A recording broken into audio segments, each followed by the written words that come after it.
దేశంలోని ప్రముఖ వైష్ణవ క్షేత్రాలు, శైవ ఆలయాలు, శక్తిపీఠాల నమూనాలు ఒకే చోట దర్శించుకోవాలంటే రాజమండ్రి సమీపంలోని గాదరాడ గ్రామాన్ని సందర్శించాలి. ఇక్కడి ఆలయాల్లో జరిగే పూజలు, నైవేద్యాలు, ఆచారాలు ఆయా మూలక్షేత్రాలను తలపించే విధంగా నిర్వహిస్తారు. అందువల్ల ఈ ఆలయ సముదాయాన్ని దర్శిస్తే సంపూర్ణ తీర్థయాత్ర చేసినంత సంతృప్తి కలుగుతుంది. భగవద్గీతలో శరీరాన్నే ఒక క్షేత్రంగా పేర్కొన్నారు. అలాగే శరీరమే దేవాలయం, అందులోని జీవుడే దేవుడు అని ఆగమ వాక్యాలు చెబుతున్నాయి.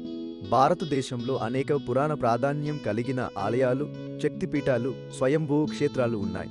శంకరాచార్యులు, రామానుజులు, మధ్వాచార్యులు వంటి మహనీయులు ప్రతిష్ఠించిన దేవాలయాలు, చోళులు, పల్లవులు, కాకతీయులు, విజయనగర రాజులు నిర్మించిన క్షేత్రాలు దేశవ్యాప్తంగా ప్రసిద్ధి చెందాయి.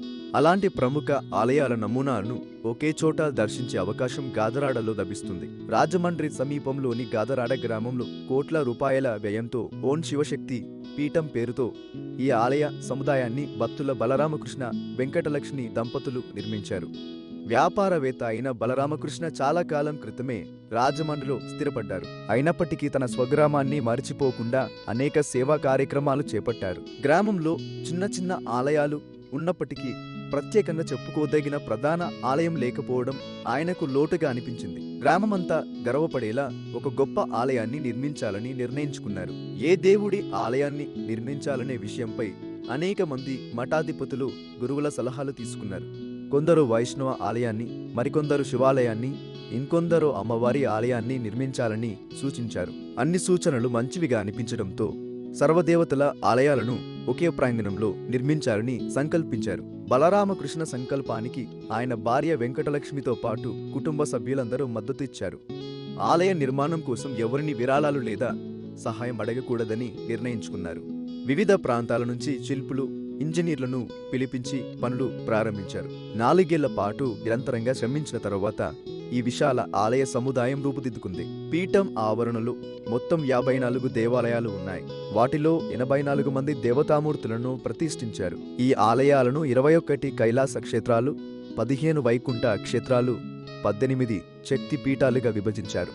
కైలాస క్షేత్రాల విభాగంలో 12 జ్యోతిర్లింగాల నమూనాలను ప్రతిష్ఠించారు. సౌరాష్ట్రలోని సోమనాథుడు, శ్రీశైలంలోని మల్లికార్జునుడు, ఉజ్జయినిలోని మహాకాళేశ్వరుడు వంటి 12 జ్యోతిర్లింగాలను ఇక్కడ దర్శించుకోవచ్చు.